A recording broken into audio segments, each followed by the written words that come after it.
My name is Frank Abasciano. That's Abasciano.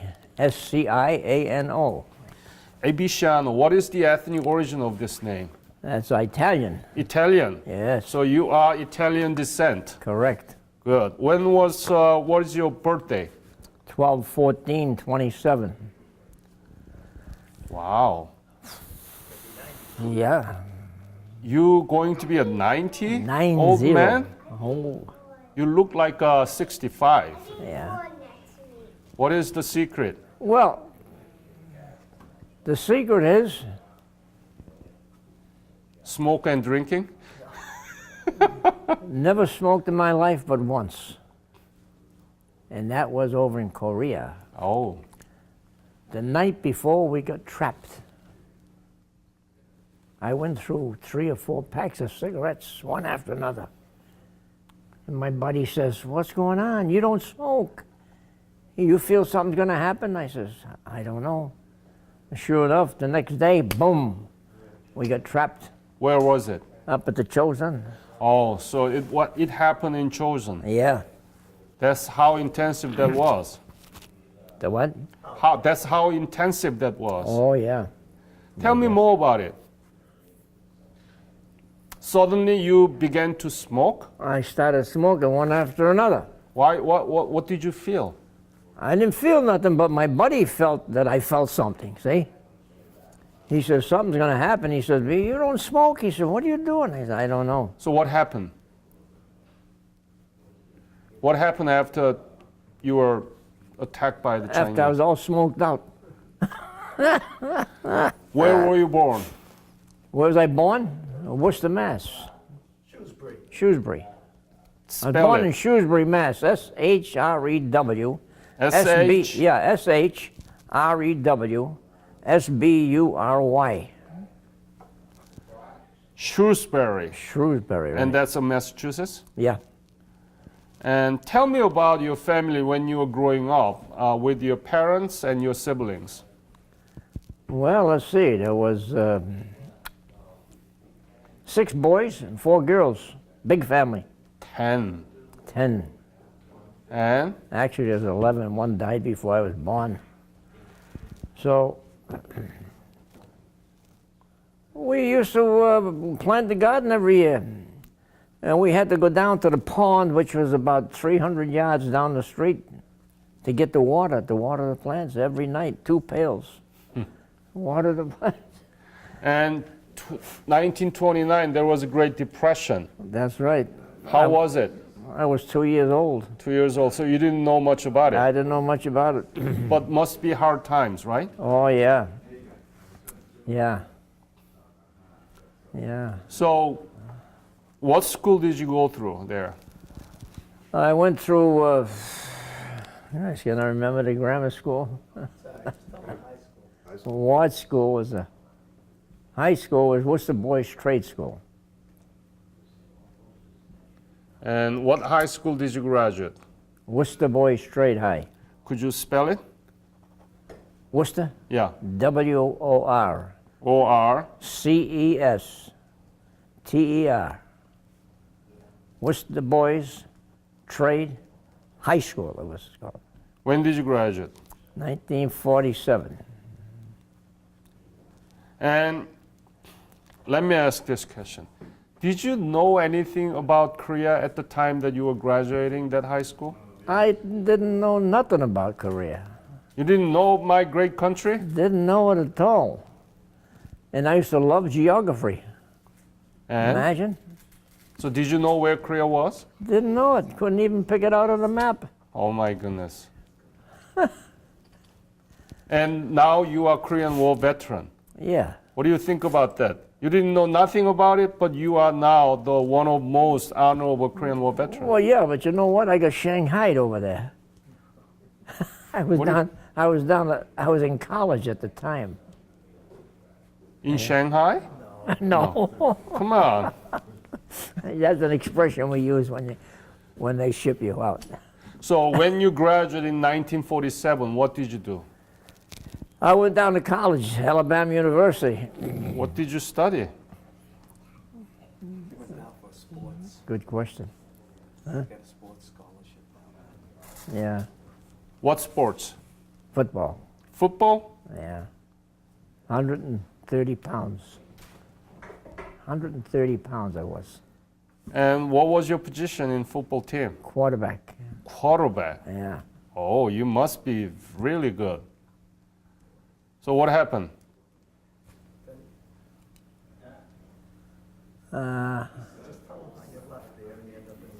Yeah, that's what I'm trying to say. But I never got a chance to play down there. Why? I don't know why. Because at that time, segregation was still going on, see? Yeah?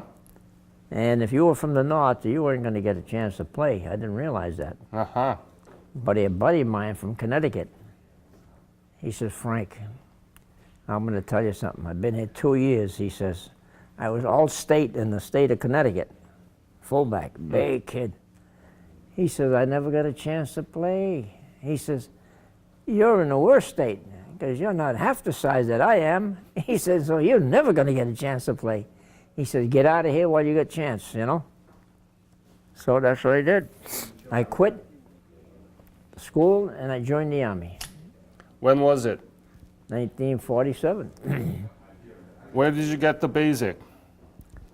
Where did I take basic? Yeah. Down in Texas. What the hell's the name? Fort Bliss, Texas. Fort Bliss. Yeah. When did you leave for Korea? 1950? When? Month? Summer? September, I think it was. September? Yeah. And what was your unit? 7th Division, 32nd Infantry.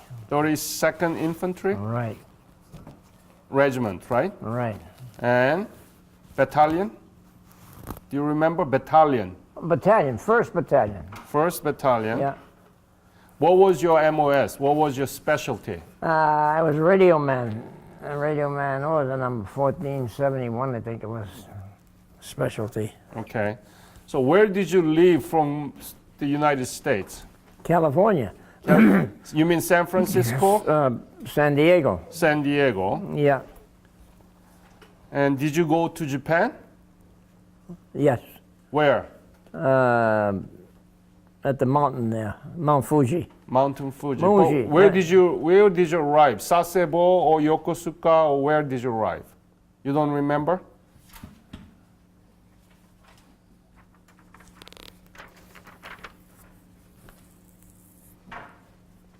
Yeah, Mount Fuji. Mount What Fuji. was the name of the camp there? Yeah. I forget the camp.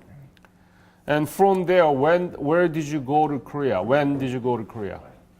Well, we took our training there at Mount Fuji, and after that, we shipped out To where Korea. in Korea? Korea. Korea where? Busan. Busan. When did you arrive there? Come on. Year? Yeah. 1950? Yeah, Yeah. 50. Tell me about the Korea that you first saw. How was it? Beautiful. What do you mean beautiful? Everything was. Everything is all mountains and mountains and mountains. One mountain after another. You never seen any mountain like that? Never seen nothing like that. Uh-huh. That's why I said it was beautiful. So from Busan, where did you go? Busan, we went up to Incheon. Did you? Made the invasion at Incheon. You were in Incheon landing? Oh, yeah. Oh. Tell me about that. How was it? Not too pleasant. Describe in detail. Yeah, well, we had a lot of small arms fire, nothing real big. When we landed, we got off the, they dropped the front of the boats there. LSD? LSD. And I'll never forget, my commanding officer says, I don't cotton to this type of landing. He was from the South. You see, when they don't agree with something, they say, I don't cotton to this. And he didn't like that at all. Because you drop the front of the thing and you go right out and you got no protection, right? Mm-hmm. But we have very little small arms fire, so we were okay there. We survived that one. But you were with the Marine, 1st Marine, right? No. No? 7th Infantry. No, I mean, the 1st Marine also landed there too. They did, but they landed to our right, the right side of us. Mm-hmm. Yeah. So you didn't interact with the Marines? No, not until later. When we came back from the Chosen. So from Incheon, did you go to Seoul? Yeah. Tell me about that on the way to Seoul. How was it? Were there any severe battle? No, nothing severe. Just, small arms fight here and there.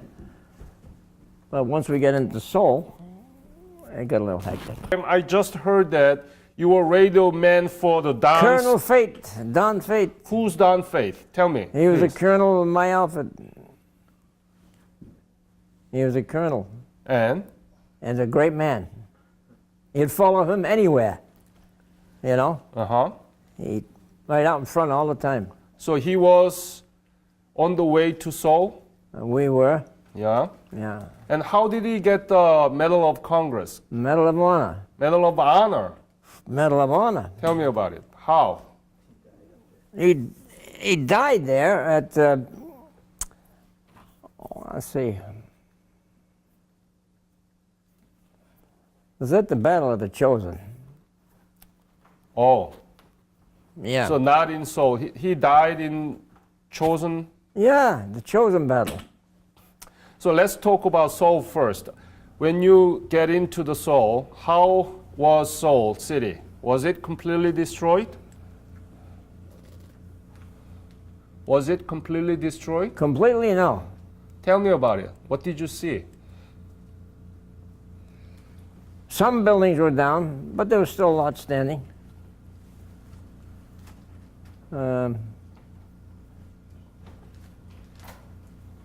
Were there many North Koreans?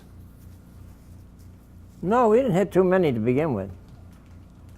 So tell me about the relationship with the Colonel Don Faith. Colonel Don Faith. What kind of person was he? Tremendous. He's a guy you would follow anywhere because he was always out front, always out front. Yeah. So from Seoul, where did you go?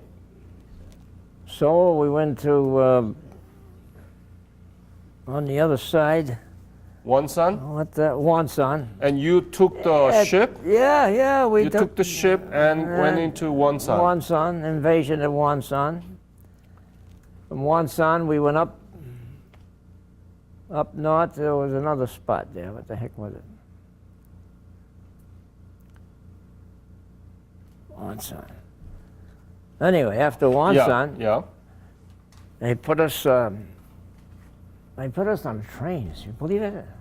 And we couldn't believe we were getting put on a train Uh-huh. to go up to the Chosen.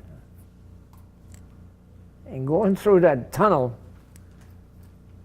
the train just about fit through there, and all the smoke. Oh, everybody was gagging. Everybody was throwing themselves on the floor, one on top of the other. Get away from the smoke, Yeah, could just about breathe. Mm-hmm. And we finally come out of it, and where do we go from there? So, That was to get us up at the Chosen. and explain, when did you first encounter with Chinese? When was it?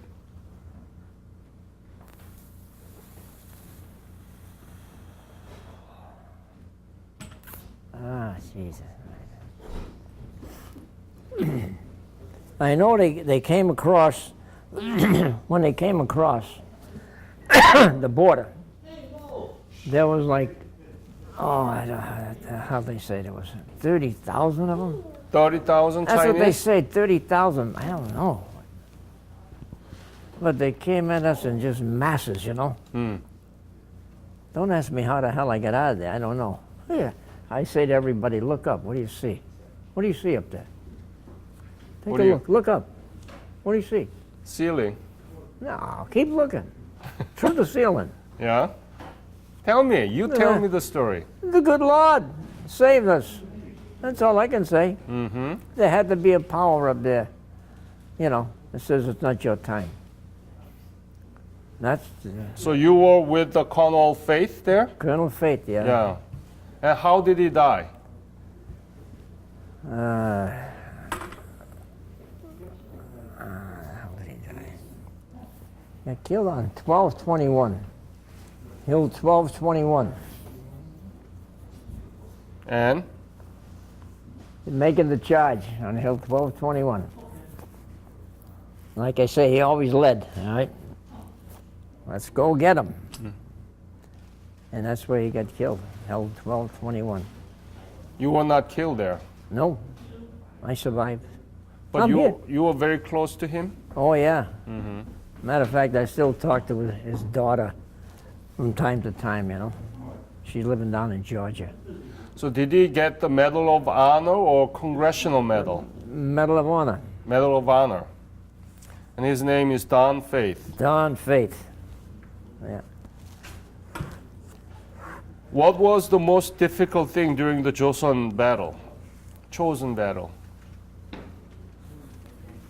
For most difficult. Well, like I say, we were trapped there for 5 days, 5 nights. And matter of fact, we had a guy that was in the Battle of the Bulge in the Second World War. Uh-huh. He says, Frank, he said, the Battle of the Bulge doesn't compare to this. He says, this is the worst thing he ever seen in his life. Yeah. Matter of fact, this guy is 101 or 2 years old today. I talked to him. He's still alive? I still talk to him, yeah. Ah. Yeah. Yeah. Oh, yeah, great guy. So, were you afraid? No, I don't think you have a chance to be afraid. You know, really. You didn't even have a chance to be afraid, No, right? you know, Yeah. just kept doing what you had to do, you know. Yeah. And when you see that so many Chinese, what were you thinking? Oh my gosh, I couldn't believe it. How would you like to see 2 machine guns burned out in one spot? 2 machine guns firing automatically. Burn them out. Get another machine gun over here. Unbelievable. But you still was a radio man. I was, yeah. Yeah. So remember, what kind of communication did you have with others? Most of the thing I had was in between the companies. What did they talk? What did you remember? Whenever the colonel wanted to talk to one of the other commanders, you know, he said, get me Able 1 or Baker 2, that's what we go by, A, B, C, and D. Charlie 3, you know, whoever they wanted to talk to, what the company. Uh-huh. That's what they talked about. Yeah. How cold was? How cold was it? My feet are still frozen. The frostbite, 40 and 50 below. And we had nothing but a pair of combat boots. When we come out of the Chosun, we hit the Marine base. They were a little below us. And the first thing I looked for was a coat and some boots. And I grabbed them. So you still have a frostbite? Oh, yeah. Oh, sure. You don't want to get rid of that. Yeah. That stays with you. Yeah. You keep your toes still moving. Keep them moving. You know. But, Were there many casualties around you? oh, yeah. Yeah. Do you still see that image? Oh, sure. You can't forget that. Yeah. But, like I told this one guy, he says, oh, Speak up a little bit. louder. I thought I was speaking loud. No? Yeah. Anyway, where was I? I mean, you were talking to one of your friends, right? Yeah. Oh. He said, the old man says, keep going. Once we broke out, he said, don't stop for anything. Just keep moving. Save yourself if you can. That was it. Yeah. So we get out, Chosun, I get on the ice. Some guys took the road. There was a road to go back. I took the ice. I went across the ice and made it to the Marine base. Ah.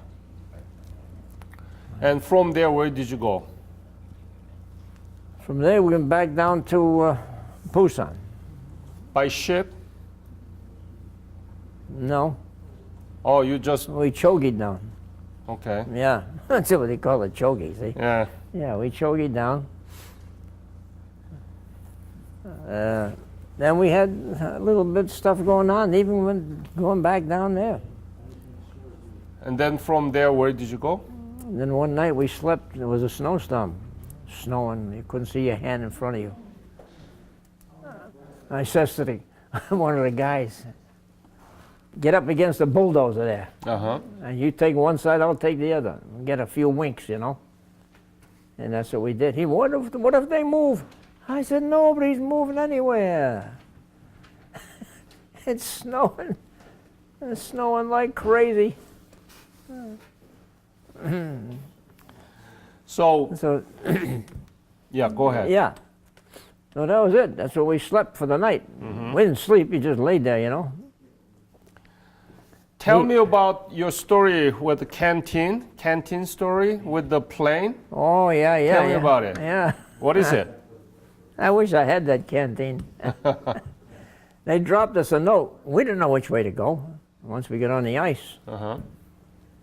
They dropped us a note in the canteen, in the Air Force. It says, continue the way you're going. The Marines will meet you at the other end. So that was beautiful. Once we got to the other end, because they had mines all over the place. So they let us through the minefield. And How? how? Yeah. Walking. Yeah, but how do you know where mines are planted? We didn't know. They knew. What do you mean they? They, the Marines. Marines. Yeah. We had one guy that was in the Second World War. They used to probe with the bayonet. They could tell I see. if you were in a minefield or not, you know. So when did you left Korea? I left there.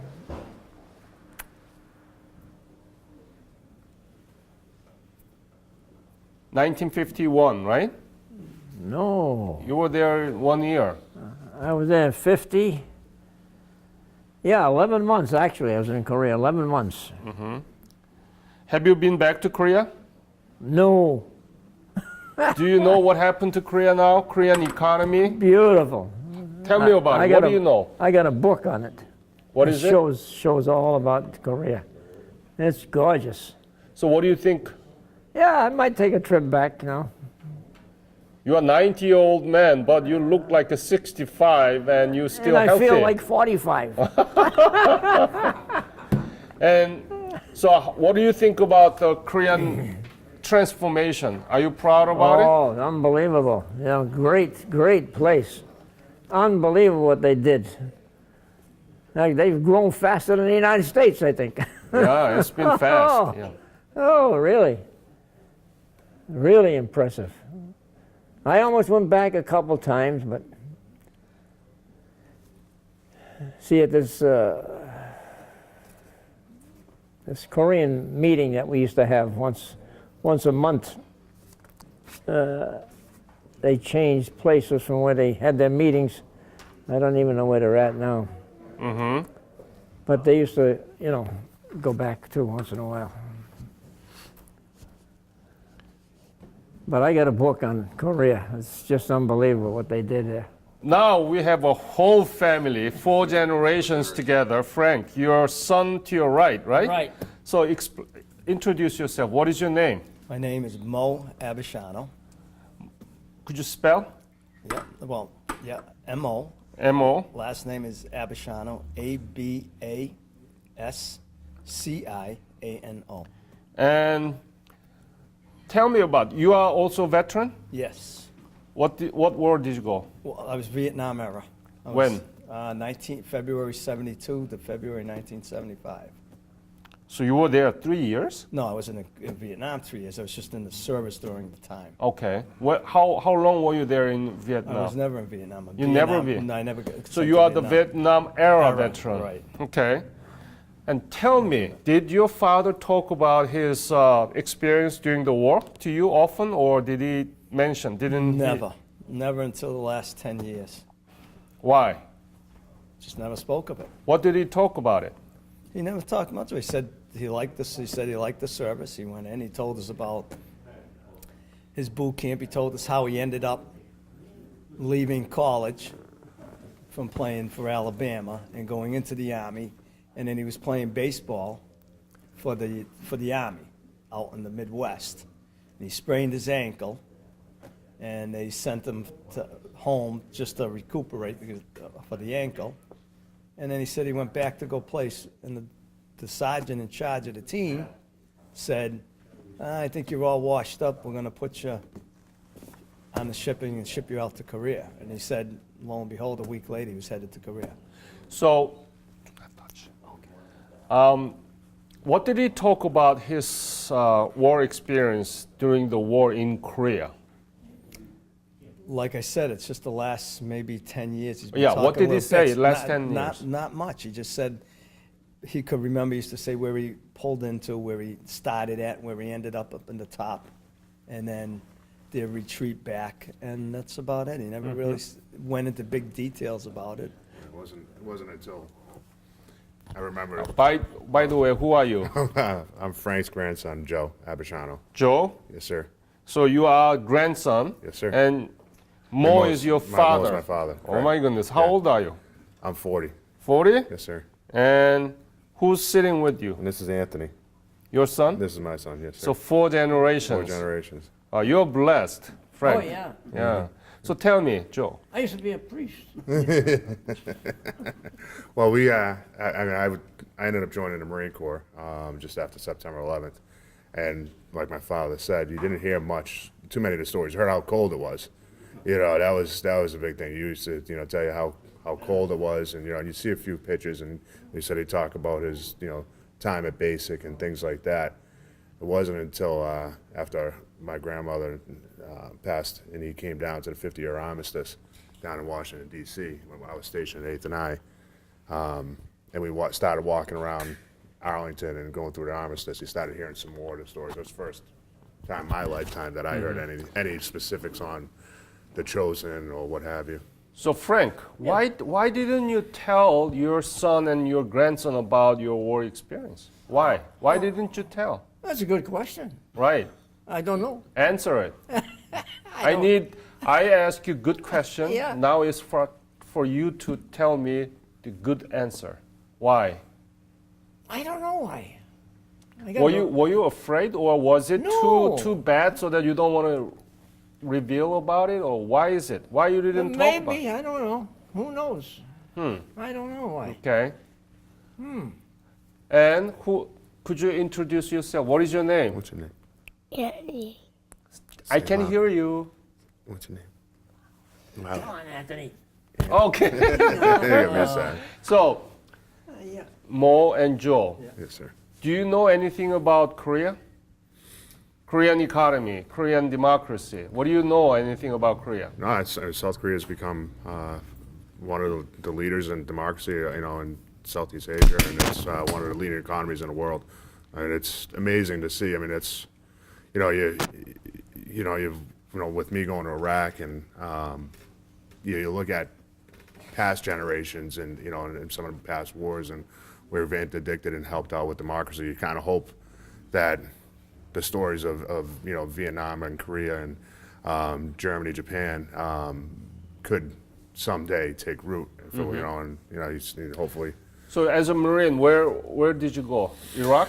Iraq, yes, sir. Ah, Yeah. what year? I did two tours. The first one was 04, and then the second one was 08, 09. I spent more time in country in 08, 09. Any Korean product that you are identifying? Any Korean product I identify? Yeah. I don't know. I know they make a lot of electronics and stuff, but I don't know if I'm not a techie guy, so Yeah. I'm not I've got a Hyundai Sonata. You got Hyundai Hyundai. Azera. Oh. Yeah, beautiful car. Beautiful Great car, right? Great car. When he was in Korea, your father and your grandfather was in Korea, we didn't know a damn thing about how we can build the automobile. All right. We didn't know anything about computer. Now we are the largest market share of the semiconductor chip, computer chip, right? Yeah. And that's how it's been done, transformed dramatically. But our history textbook doesn't tell much about it. Why? Joe? Why do I think? I don't know. It seems historically we don't want to speak about war as much. And No, Americans talk a lot about war. that's true, but they don't talk. They don't talk about the transformation of war. Maybe some of the Yeah. positives of the war, and bring Exactly. it. They only talk about the negatives of war, and I think they lose sight of what America stood for and continues to stand for, as far as a beacon of freedom and hope in the world, and what we can do as far as transformation. Bringing hope and democracy, from one end of the planet to the other. There are a lot of tragedies that go with war, but it's sometimes a necessity to bring about the change that we've seen in Korea, in Japan, in Germany, and other parts of the world. So, if you look at this, my foundation's brochure, and just unfold it, and you will see a big picture inside. There are many people, and they are the history and social studies teachers. And your grandfather's and your father's interview will be analyzed by the teachers, and they will use it in the classroom about the War of Joseon Few, Korean War, so that we can teach our young generations about the legacy of the Korean War, right? What do you think? I think it's an absolute necessity and a positive. It's called the Forgotten War. It'd be a tragedy if my son doesn't have something historical to grasp onto. So this is an important project, and I can't thank you enough Yeah. for doing it. And when Jeff reached out and we started talking, and my brother and I, and we've been wanting to do an interview with my grandfather for a while. So you're kind of helping us out here. We wanted to memorialize this because it's truly important. See, Frank, your grandson talks. Yeah. He has said to me on many Give the microphone, yes. He has said to me many times that he would love to take a trip to Korea. To Yes, see I what would it love looks to like have now. you back there. He says to me, geez, Yeah. we should take a trip there. I'd love to go back there and see what the country looks A couple like. of times they had a couple of times they had a at the vets place where I go to. They made a couple of trips back, and they asked me if I wanted to go. I didn't think I wanted to go back. I don't know why. You said you always wanted. You told I me know, you but wanted to go back. there, I know. I says at the meeting, second thought. I said, no, I don't think I want to go back. What about you Maybe. can take your son and grandson together? Yeah, I'd that'd be love to great. go back. Sure. Then you want to go? Yeah, we'll go. Come on. Yeah, we'll go. So I think it's a good idea for you, all of you, to go there and see what happened and how he actually contributed to what Korea is now. It's the 11th largest economy in the world. But in 1950, everything flattened. We don't have a drop of oil there. We are small as Indiana state. No much natural resources. That's the legacy of your fights and the Korean War. And because of that, I want to teach our young generations about it. It's a good case, but people never talk about it. Yeah. So what do you think? What do you think about your own service for Korea? I think great. Let's go. Yeah, got this over here. Over here. What do you think? Yeah, that was wonderful. Yeah, I think I did a good job. You did good job, and you Yeah. have to see those. Yeah. So Mo, anything you want to add to this interview about your father's service? No, he was proud of it. He was proud of what happened, and and how things have worked out. Like I said, he's often said to me, we should take a trip and go back. He'd love to see what the country looks like now. So your son and your grandson's been veterans like you. What do you think about this whole thing? that you didn't know anything about Korea, and now your son and your grandson knows all about Korea. What do you think is the legacy of your grandfather? I think the legacy of my grandfather is he made like so many before him and to left and right, and he raised his hand at a time and went where he needed to go to protect our freedoms and other freedoms abroad. I've always admired and cherished the generations before me, and especially my grandfather and my father. Kind of made a pact for myself. I said if I was between the ages 18 and 25, and my country called on me like the generation before, like my grandfather, I would raise my right hand and go do my duty. Well, on my 25th birthday was the official start of the global war on terrorism. So I kind of took that as a sign and said, well, they raised the right hand for me, and at the time I didn't have my kids, but that's you go with the hope that the next generation doesn't have to. Sadly, it seems like every generation has their war, but you go in the hopes that the next generation doesn't have to, and just hope that I fall into his footsteps and my father's footsteps the best I can. Joe Mo, very nice to have you join with your father. And your father, what he did was he's like a real soldier that he doesn't want to brag about what he did, but without his sacrifice and his fight, there is no Korea. That's why we are doing this, to preserve his memory and to be able to teach our young generations using this interview. And you made a wonderful comments, Mo and Joe, you made a wonderful comment. And I wish that I can continue to connect with you so that I can talk more about your experience. I want to expand beyond the Korean War. Absolutely. And I think that's really needed. I know my grandfather's kind of humble. I mean, my father could probably tell the story even better. I kind of wrote it on a note, but the one that it was left in the back of the truck where his was it daughter that called from Texas, and he carried him, and he wouldn't have been alive if he didn't carry him. For how Uncle Gary answered. Yeah. He did. They said we started hearing stories at the 50-year armistice, and my uncle, my father, answered the phone, and they asked.